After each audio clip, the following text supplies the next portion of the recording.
Assalamualaikum warahmatullahi wabarakatuh. Anak-anak Ustadz kelas 43 yang dirahmati Allah. Pada kesempatan kali ini kita akan mempelajari tema 4, subtema 2, pembelajaran 1 dan 2 ya. Yaitu berkaitan dengan pekerjaan.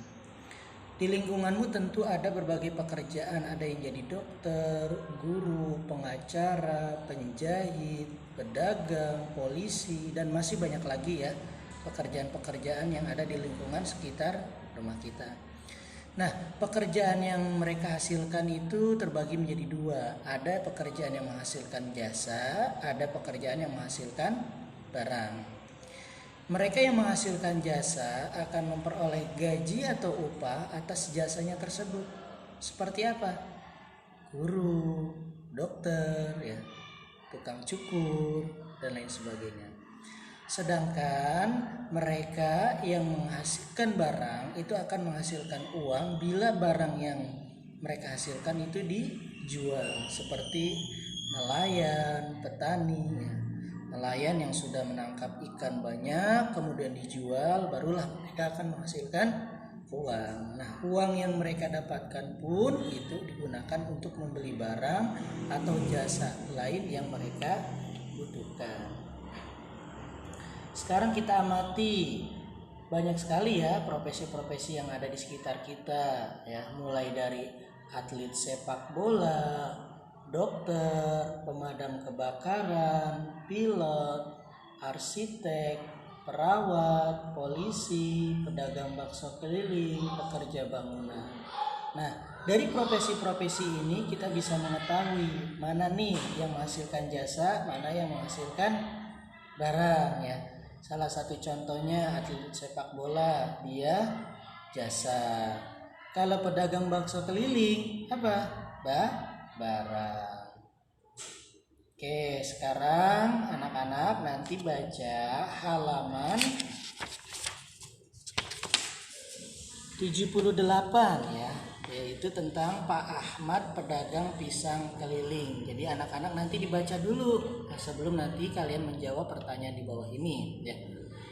Jawablah pertanyaan di bawah ini. Apa pekerjaan Pak Ahmad? Bagaimana caranya Pak Ahmad mendapatkan uang untuk kebutuhan hidupnya sehari-hari? Berikan pendapatmu mengenai cerita pendek tersebut ya. Jadi untuk menjawab pertanyaan yang ada di buku paket kalian ini, kalian terlebih dahulu harus membacanya ya. Oke.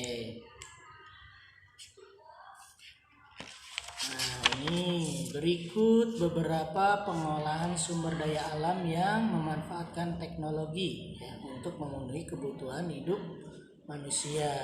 Silakan kalian buka halaman 81. Di situ apa aja? Ada pengolahan kayu, ya, ada pengolahan bahan makanan, ada bioteknologi dalam pengolahan makanan. Nah, di situ banyak lagi ya. Nah, dalam pengolahan makanan juga dikenal adanya teknologi pengawetan makanan. Pengawetan makanan dapat dilakukan dengan berbagai cara. Yang pertama dengan cara pengasinan. Ada lagi pengalengan, pembotolan, penggunaan bahan pengawet, dan sterilisasi. Ya. Jadi makanan-makanan yang tidak kuat lama itu biasanya memerlukan bahan-bahan pengawet ya, agar bisa digunakan dalam beberapa hari ke depan. Nah, sekarang kalian buka halaman 84 ya. Di situ ada gambar penebangan secara liar ya, yang menyebabkan hutan menjadi rusak, hutan menjadi gundul ya. Ada juga perburuan hewan yang secara tidak bijak. Jadi mereka memburu binatang-binatang, terlebih lagi binatang-binatang yang langka. Ya, binatang-binatang yang dilindungi. Hal ini tidak boleh terjadi, yang nantinya akan merusak ekosistem di kita ya. Binatang-binatang langka yang harusnya bisa kita jumpai kini sudah tidak dapat dijumpai kembali. Ini akibat dari keserakahan seseorang yang memburu binatang ya. Oke, kita amati ada kerusakan lingkungan itu dapat disebabkan oleh pemanfaatan sumber daya alam yang berlebihan ya. Nah, di sini berikut adalah contoh pemanfaatan sumber daya alam yang berlebihan. Salah satunya penebangan pohon secara liar dan besar-besaran. Nah, coba kalian perhatikan tuh di halaman 84, ya kan. Kemudian ada juga perburuan hewan liar. Ada penggunaan bahan bakar dan energi secara berlebihan, ya kan. Nah, berikut ini adalah beberapa cara agar lingkungan dan persediaan sumber daya alam, baik sumber daya alam hayati maupun sumber daya alam non hayati yang dapat kita lestarikan. Yang pertama, pengambilan sumber daya alam itu harus sesuai dengan ketentuan yang berlaku. Tidak boleh sembarangan, ya. Berusaha mengembalikan keadaan lingkungan kembali seperti keadaan lingkungan sebelum pengambilan sumber daya alam. Jadi segala sesuatunya itu harus dilakukan secara bijak, tidak boleh berlebihan. Menghemat penggunaan sumber daya alam agar sumber daya alam tersebut tetap lestari. Nah, sekarang perhatikan pada pembelajaran 2, ya, halaman 88. Di bawah ini terdapat 4 buah gambar yang semuanya mencerminkan pengamalan sila kedua. Amatilah dengan seksama gambar tersebut, berilah keterangan gambar serta komentar di bawah gambar. Nah, sebelum kita mengaitkan dengan sila yang kedua, tentu anak-anak sudah hafal kan yang kemarin kita teriakan di kelas sama-sama. Pancasila. 1. Ketuhanan yang Maha Esa. 2. Kemanusiaan yang adil dan beradab. 3. Persatuan Indonesia. 4. Kerakyatan yang dipimpin oleh hikmat kebijaksanaan dalam permusyawaratan perwakilan. 5. Keadilan sosial bagi seluruh rakyat Indonesia. Ya, kemarin juga ada yang sudah hafal, ada juga yang belum. Nanti yang belum hafal dihafalkan terlebih dahulu ya. Tentu ini adalah sebuah dasar negara kita, di mana inilah yang menjadi ujung tombak persatuan persaudaraan yang ada di negara kita. Oke, sekarang kita perhatikan gambar yang ada di buku paket kalian. Di situ ada seorang anak ya yang sedang sakit, kemudian dijenguk oleh teman-temannya. Nah, inilah salah satu kegiatan aktivitas yang menunjukkan pengamalan Pancasila kedua, kemanusiaan yang adil dan beradab, ya. Kemudian ada juga dapur umum, ya, posko dapur umum. Ini biasanya pada saat daerah-daerah tertentu mengalami bencana alam, ya, atau kebakaran atau yang lainnya. Nah, biasanya dapur-dapur umum ini digunakan untuk memberikan kemudahan kepada warga yang terkena bencana tersebut, ya, dalam mengonsumsi makanan. Jadi meringankan beban mereka dengan memberikan mereka makan. Kemudian ada juga permainan, ya, ada beberapa anak yang sedang bermain di situ ya. Mereka bekerja sama, ya, tidak membeda-bedakan, ya.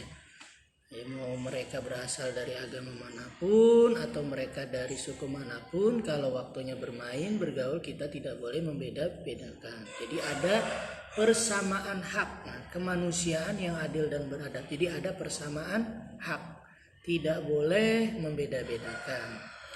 Kemudian juga ada seorang anak yang membantu orang tua, ya, atau orang yang tunanetra, jadi dibantu oleh anak tersebut.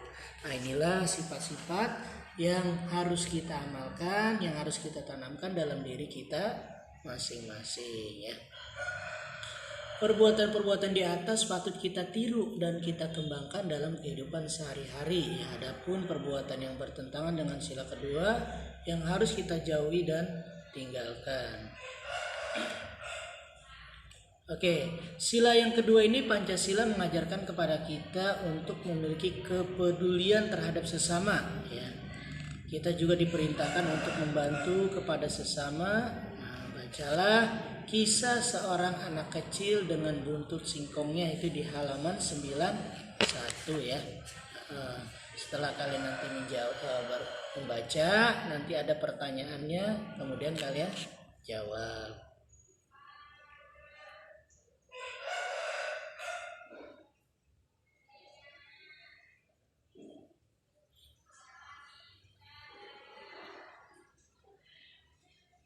Nah, ini di halaman 93 ya, ada menggambar benda 3 dimensi. Nah, ini nanti kita akan lakukan ya. Jadi sebelum kita menggambar sebuah benda 3 dimensi, pertama yang harus kita lakukan adalah membuat sketsanya terlebih dahulu. Namun sebelum itu kita mengamati gambarnya dulu nih. Kira-kira gambar apa yang akan kita gambar nantinya. Kemudian kita membuat sketsanya, kemudian menentukan penyinaran atau gelap terang, menentukan teknik ya, dan setelah penyesalan. Baik, itu saja yang bisa saya sampaikan. Tentu yang harus kalian ingat adalah bahwa untuk menerapkan sila kedua ini ya, kita harus betul-betul menerapkannya dalam kehidupan sehari-hari ya. Bahwa setiap manusia, setiap warga negara itu memiliki hak yang sama dalam menjalani kehidupannya sehari-hari ya.